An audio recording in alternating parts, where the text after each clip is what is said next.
Yes, hi all. So today we'll be studying about the data flow diagrams. Till now we have studied about decision trees, decision table, and then in a structured analysis we'll be studying about the data flow diagrams. Actually, the data flow diagrams sometimes it is also called as the bubble chart, as you can see here. Okay, and it is a hierarchical graph, or we can say graphical model of the system or the software which is going to be developed. There are some of the basic notations only, not many. These are the ones, and by these all symbols, we are going to develop the data flow diagram.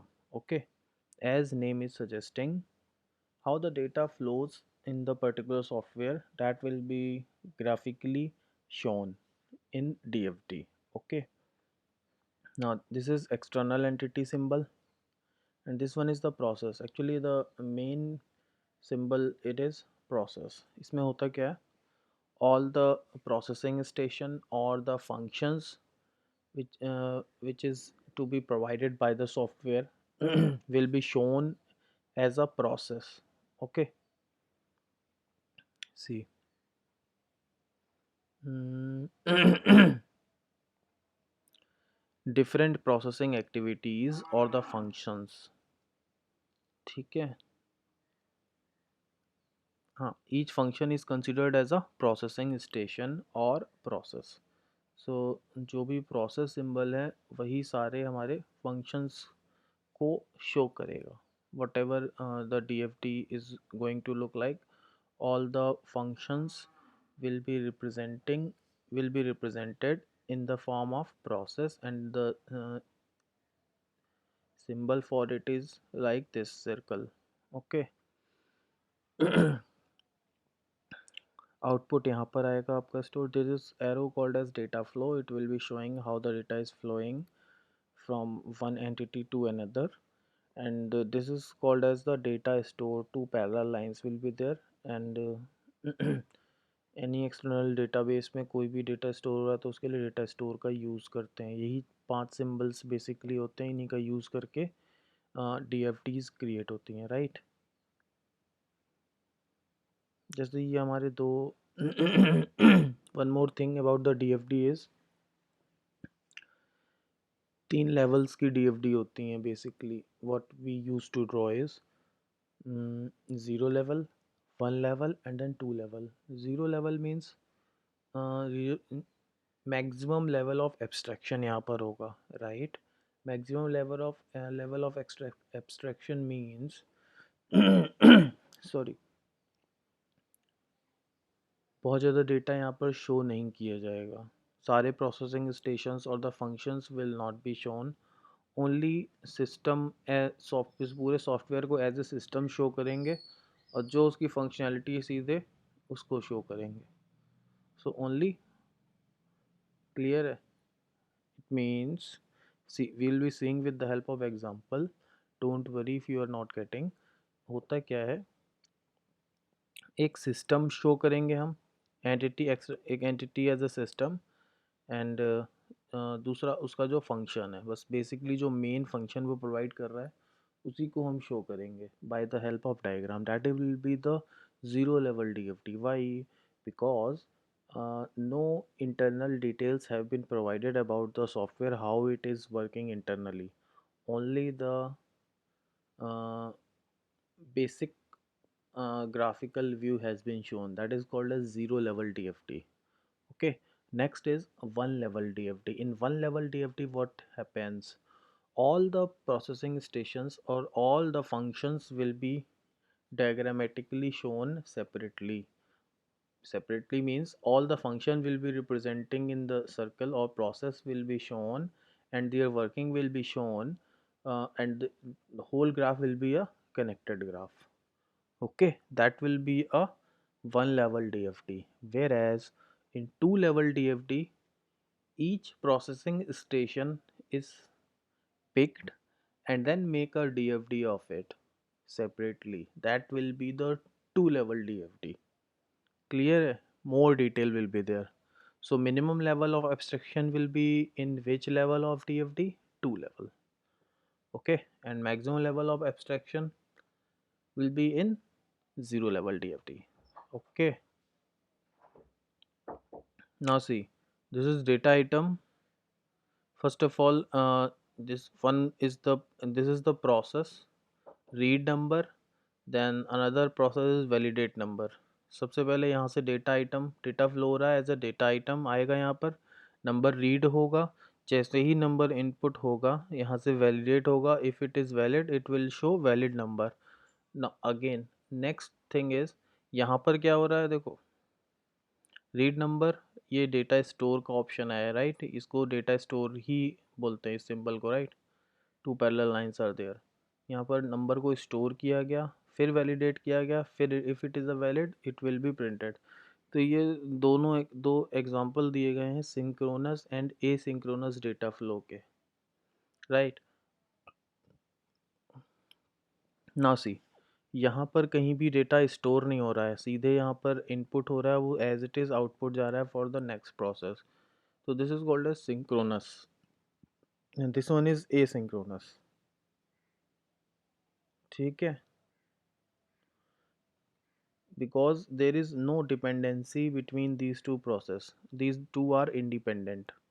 Okay, यहाँ पर dependency है, इसका जो output है इसके लिए input की तरह वर्क कर रहा है, यहाँ पर ऐसा नहीं है, इसको इनपुट ही डेटाबेस से लेना है सीधे, no dependency is there. That is why it is synchronous and it is asynchronous. ये बेसिकली ये डिफरेंस बताया गया था सिंक्रोनस टीएफटी एंड एसिंक्रोनस में.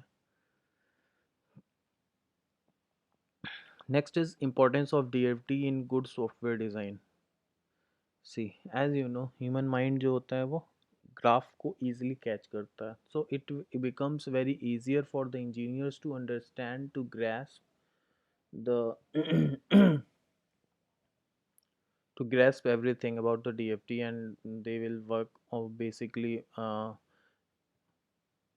or they will be they will the DFT will be working as a guide, and it will be in the SRS. Okay, and it will be working as a guide for the engineers to, or the for the software developers to process other things accordingly for the for meeting the requirements of the software. Okay.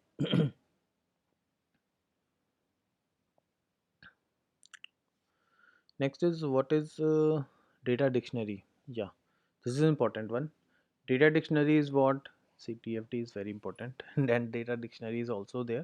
Actually data dictionary is what, all the data items which are listed in the DFT are listed as a separate list or are documented as a separate list called as the data dictionary. Are you getting? जितने भी data items या items जितने भी list हुए हैं DFT के अंदर, उनको उनका अलग से एक डॉक्यूमेंट बनाया जाता है और सारी लिस्टिंग की जाती है, उनमें लिस्टेड की मतलब डॉक्यूमेंट क्रिएट किया जाता है for the DFT, and that document is itself called as the data dictionary. Clear है? there are some notations of for using it, how we store the all the data items which are in the DFD for the documentation as a data dictionary. कुछ notations हैं उसको भी अभी देखते हैं. yes, जितने भी प्रोसेसिंग फंक्शंस हैं और कंपोजिट डेटा आइटम्स हैं उनको भी स्टोर करते हैं. कंपोजिट डेटा आइटम को स्टोर करने के लिए प्लस कीवर्ड का यूज़ किया जाता है. इसका मतलब होता है कॉम्बिनेशन ऑफ बोथ. सो अगर ग्रॉस पे को हमें स्टोर करना है, how it will be stored in the data dictionary, gross पे इज इक्वल टू रेगुलर पे प्लस ओवर टाइम पे. मीन्स रेगुलर जो बेसिक उसकी सैलरी है प्लस जो भी एम्प्लॉय ओवर टाइम कर रहा है वो पे दोनों जुड़ के ग्रॉस पे बनती है. सो ये इस तरीके से स्टोर होगा कि इसमें डेटा डिक्शनरी में. ना जी, प्लस कंपोजिशन बताएगा, अभी हमने देख लिया, represent data A and B. ठीक है, फिर ये आपके अगर कैपिटल ब्रैकेट्स हैं, अंदर कॉमा है, तो कॉमा के अंदर जो भी चीज़ें हैं वो will be treated as or. Let's suppose example देखो, ये A comma B, it means either A occurs or B occurs. ये डेटा डिक्शनरी में इसका मीन ये है। नॉर्मल स्मॉल ब्रैकेट्स अगर यूज़ हो रही हैं तो इसका मतलब है कि या तो ये अपीयर हो सकता है या फिर नहीं भी हो सकता है। ठीक है, जैसे ये एग्जांपल देखो, ए प्लस और ब्रैकेट्स में बी लिखा है, it means A and B और ए ओनली। या तो केवल ए अक्कर होगा या फिर ए प्लस बी दोनों अक्कर होगा। राइट, प्लस का मतलब भी ये कंपोजिशन, बट यहाँ पर ब्रैकेट लगा हुआ है, ब्रैकेट बताता है कि या हो भी सकता है और नहीं भी हो सकता है, तो दोनों चांसेस हमें लेके चलने होंगे। Right, either A or A plus B. This angular brackets या करली ब्रैकेट्स जो होते हैं हमारे, वो डेफिनेशन को शो करते हैं। फॉर एग्जांपल जैसे नेम 5 लिखा है, it means represent 5 names, it is representing 5 names. Okay, name star 0 और more as in TOC। Okay, equal represents equivalence, representation, जैसे A is representing B and C. ठीक है, ये हमारे कमेंट्स के हैं, पता ही है। द नेक्स्ट इज एग्जांपल, देखते हैं कैसे यूज़ हो रहा है। Tic tac toe computer game, tic tac toe सबको पता है। You will be also be knowing what is this game all about. इसमें होता क्या है बेसिकली, 3 3 के 3 स्क्वायर होते हैं।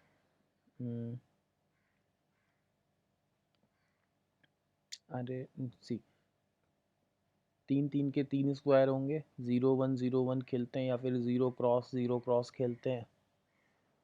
ठीक है, तो उसमें जिन डायगोनली आपको बनाना होता है या फिर स्ट्रेट लाइन बनानी होती है, दोनों में से कोई भी, या 0 बन गया या 1 बन गया या 0 बन गया या क्रॉस बन गया, तो that will be the winner, who that person will become the winner. ठीक है, तो यही डिस्क्रिप्शन यहाँ पर दिया हुआ है टिक टैक टू गेम के बारे में।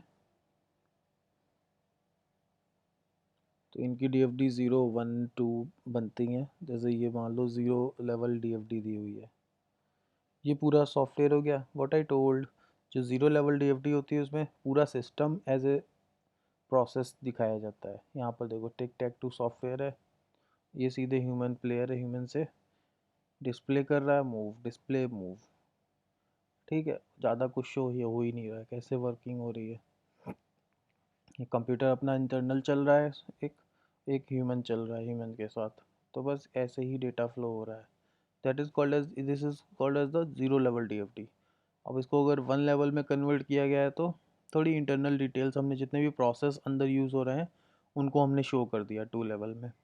वैलिडेट फंक्शन यूज़ हो रहा है, display board function, check winner, play move, और board as a database use हो रहा है, क्योंकि बोर्ड जो हमारा वो हमारा 0 1 जहाँ पर हो रहा है वो board as a board use होगा, वहीं पे तो स्टोर होगा डेटा, उसके बाद ही वैलिडेशन होगा। ठीक है, जो सबसे पहले मूव चला उसको वैलिडेट करना है, इट इज़ करेक्ट और नॉट, उसको स्टोर करना है बोर्ड में। मूव प्ले किया गया, डिस्प्ले करेगा। ठीक है, यहाँ से रिजल्ट आएगा विनर का। तो ये हमारा क्या है, all the functions are shown and internal details are also, data flow is also shown here, so this is called as the 2 level DFD, sorry 1 level DFD। ठीक है, 2 लेवल बनाना होता है तो पर्टिकुलर एक फंक्शन ले लेते, उनका अलग से बनाते, हर फंक्शन का अलग अलग बन जाएगा। तो इसके लिए अगर हमें डेटा डिक्शनरी क्रिएट करनी है, सी all the data items will be listed, move display game board result integer 1 to 9 के बीच, गेम प्लस ये कंपोजिशन है, ये बोर्ड इंटीजर 9, ये इंटीजर 9 ही होंगे, 9 टाइम्स आ सकता है तो, क्योंकि 3 क्रॉस 3 का बोर्ड है, ये डेफिनेशन शो कर रहा है। ठीक है, उसके बाद या तो ह्यूमन वॉन होगा या तो कंप्यूटर जीतेगा या फिर ड्रॉ होगा मैच।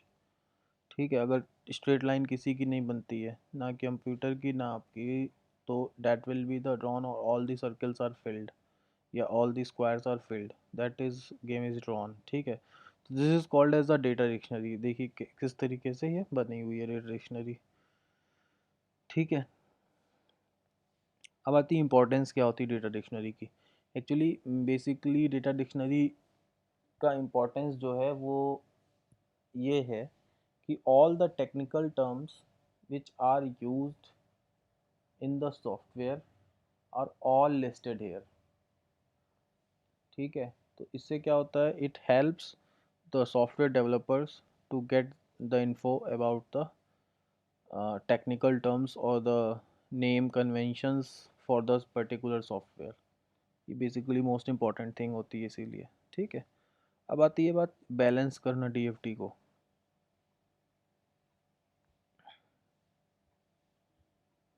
यस, जैसे ये लेवल 1 डीएफटी, इसको मान लो अगर बैलेंस करना है तो ये जो सर्किल है यहाँ पर क्या हो रहा है, D3 डेटा आइटम फ्लो हो रहा है outside, D2 is inside, D1 is outside. D1 D3 जो है वो आउट फ्लो हो रहे हैं और D2 जो है वो इन फ्लो है।